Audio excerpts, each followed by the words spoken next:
Hi everybody, welcome to mister B channel. నేను mister B. నా మాట సూటిగా ఉంటుంది, మ్యాటర్ క్లియర్గా ఉంటుంది. కామెంట్స్ గురించి మాట్లాడుకుందాం అనుకున్నాం. ఎక్కడి నుంచి మొదలు పెడదాం అనుకుంటే ఓ చక్కటి వీడియో కనిపించింది. రీసెంట్గా నేను కాబిల్ తెలుగులో బలం సినిమా రివ్యూ చేశాను. ఆ రివ్యూలో నా ఒపీనియన్స్తో చాలామంది ఏకీభవించారు. వాళ్ళ లైక్ చేసి నన్ను సపోర్ట్ చేశారు. కొంతమంది డిస్లైక్ చేశారు.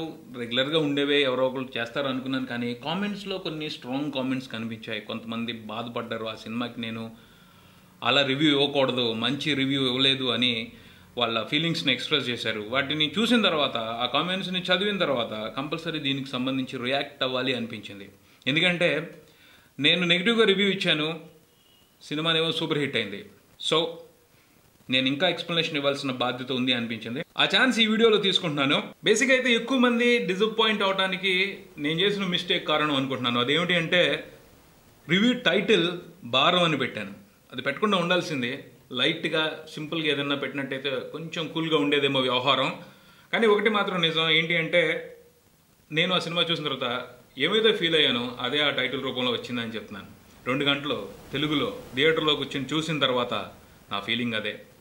ఓకే, కొన్నిసార్లు కొంతమంది ఫీలింగ్స్ అందరికీ నచ్చవు, అలా జరిగిపోయింది అది.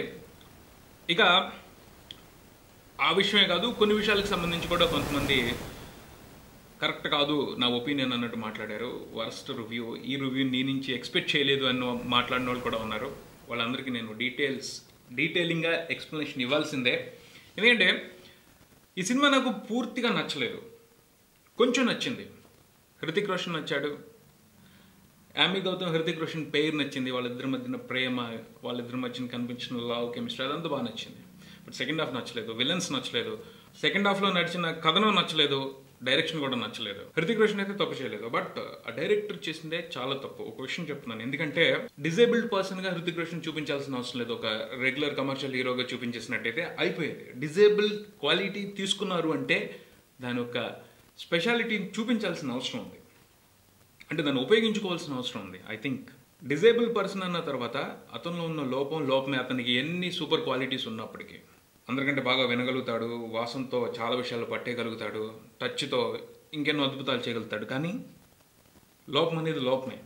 దాని మూలంగా ప్రాబ్లమ్స్ ఉంటాయి, వాటిని ఫేస్ చేయాలి. వాటిని చాకచక్యంగా అతను ఎలా ఎదుర్కొన్నాడు అన్నదే హైలైట్ అవుతాయి. కనుపాప సినిమాలో మోహన్ లాల్ సేమ్ క్వాలిటీస్ హృతిక్ రోషన్కి ఏవైతే ఉన్నాయో ఆ ఎబిలిటీస్ అతనికి ఉన్నాయి. బట్ లోపం మూలంగా ప్రాబ్లమ్స్ ఎదురవుతాయి. విలన్ అలాంటి ప్రాబ్లమ్స్ క్రియేట్ చేస్తాడు, వాటిని చాకచక్యంగా ఎదుర్కొని విలన్కి సమాధానం చెప్తాడు. అది నాకు ట్రూ హీరోయిజంలా అనిపించింది. ఇది రెగ్యులర్ కమర్షియల్ హీరోయిజంలా అనిపించింది. ఇప్పుడు అట్లీస్ట్ సినిమాలో కొంతమంది అన్నారు విలన్స్కి తెలియదు, తెలుసుకునే అవకాశం ఇవ్వలేదు అని.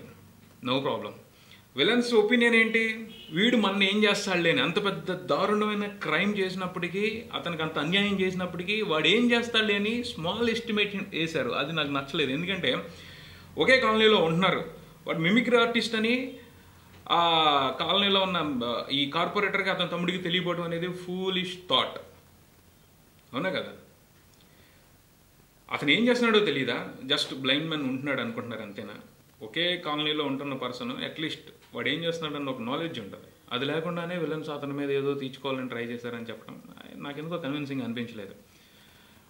పోనీ అది తెలియలేదు, ఓకే. విలన్స్కి హీరో మీద ఒక వీక్ ఒపీనియన్, వీడు ఏం చేస్తాడులే అని ఒక తక్కువ ఒపీనియన్. అదే ఒపీనియన్ ఆడియన్స్ కూడా ఏదో ఒక మూమెంట్లో కలగాలి. ఇతను బ్లైండ్ పర్సన్ ఎలా చేయగలుగుతాడు అంత పెద్ద స్ట్రాంగ్ విలన్స్ని అన్న ఫీలింగ్ ఎక్కడో ఒక చోట కలిగినట్టయితే బాగుండేది. సినిమా ఫస్ట్ నుంచి లాస్ట్ వరకు కూడా ఎక్కడ హీరో తక్కువగా అనిపించలేదు.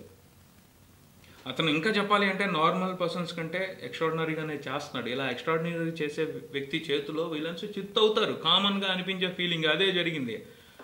ఇంకేముంది దాంట్లో పెద్ద thrill? That's what I felt. I mean complete డీటెయిల్గా నా ఎక్స్ప్లెనేషన్ ఇచ్చాను అనుకుంటున్నాను. సినిమా 100 కోట్లు చేసింది, హిట్ అంటున్నారు. No problem, it's nice. ఇండస్ట్రీకి ఇలాంటి హిట్లు కావాలి. బట్ ఇదైతే కంప్లీట్ హిట్ అని అయితే నేను అనుకోను. హృతిక్ రోషన్ రేంజ్కి మంచి సబ్జెక్ట్ కూడా పడున్నట్టయితే ఓ గొప్ప థ్రిల్లర్ అయ్యేది. ఏదో 300 కోట్లు వసూలు చేసేది. నా పర్సనల్ ఫీలింగ్ ఇది. అండ్ మర్చిపోవద్దు, ఈ ఛానల్ని సబ్స్క్రైబ్ చేయండి. మరిన్ని డిస్కషన్స్ని బాగా ఎంజాయ్ చేద్దాం. Thank you. నేను మిస్టర్ బి.